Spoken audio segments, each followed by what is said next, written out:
Bank অ্যাকাউন্টে টাকা রাখলেন প্রবাসী স্বামী, অতঃপর টাকা নিয়ে লাপাত্তা।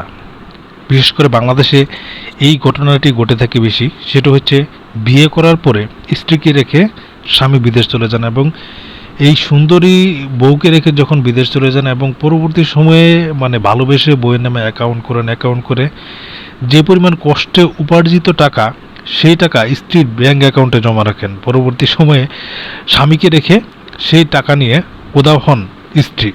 আচ্ছা, সেই বিষয়ে আমরা বিস্তারিত জেনে আসবো। রাঙ্গামাটির নগদু উপজেলায় এক প্রবাসীর স্ত্রীর বিরুদ্ধে স্বামীর পাঠানো নগদ ৩৫ লাখ টাকা ও স্বর্ণ অলংকার নিয়ে উধাও হওয়ার অভিযোগ উঠেছে। আচ্ছা, দীর্ঘ ১০ বছরের কঠোর পরিশ্রমের সব সঞ্চয় হারিয়ে ভুক্তভোগী প্রবাসী শরীফ এখন নিঃস্ব এবং দিশেহারা। এই ঘটনায় প্রতিকার চেয়ে তিনি লংগদু থানার একটি লিখিত অভিযোগ দায়ের করেছেন।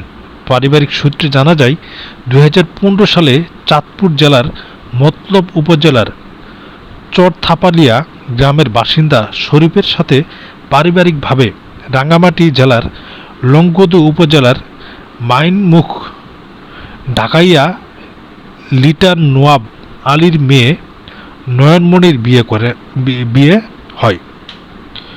ভুক্তভোগী প্রবাসী শরীফ জানান, বিয়ের পর থেকেই স্ত্রীর ইচ্ছায় তার পড়াশোনার যাবতীয় খরচ বহন করেছিলেন তিনি।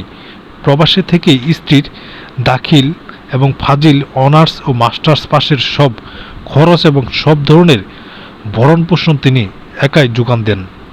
প্রবাসে হাটভাঙ্গা খাটুনি খেটেই উপার্জিত সমস্ত টাকা তিনি দেশে স্ত্রীর নামে থাকা ব্যাংক অ্যাকাউন্টে পাঠাতেন। কিন্তু সম্প্রতি শরীফ দেশে ফিরে স্ত্রীর কোনো খোঁজ পাচ্ছেন না।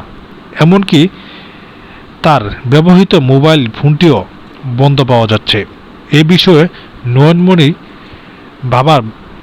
বাড়ির লোকজনের সাথে যোগাযোগ করা হলে তারা জানান, মেয়ের সাথে বর্তমানে তাদের কোনো সম্পর্ক বা যোগাযোগ নেই। এদিকে স্থানীয় এলাকার গুঞ্জন ও সন্দেহ তৈরি হয়েছে যে নয়নমণি প্রবাসী পাঠানোর বিপুল পরিমাণ টাকা এবং স্বর্ণ অলংকার নিয়ে অন্য কোনো পুরুষের সঙ্গে গা ঢাকা দিয়েছেন এবং নতুন করে সংসার জীবন শুরু করেছেন। এক দশকের কষ্টার্জিত সব সঞ্চয় হারিয়ে প্রবাসী শরীফ এখন মানসিকভাবে সম্পূর্ণ ভেঙে পড়েছেন তিনি।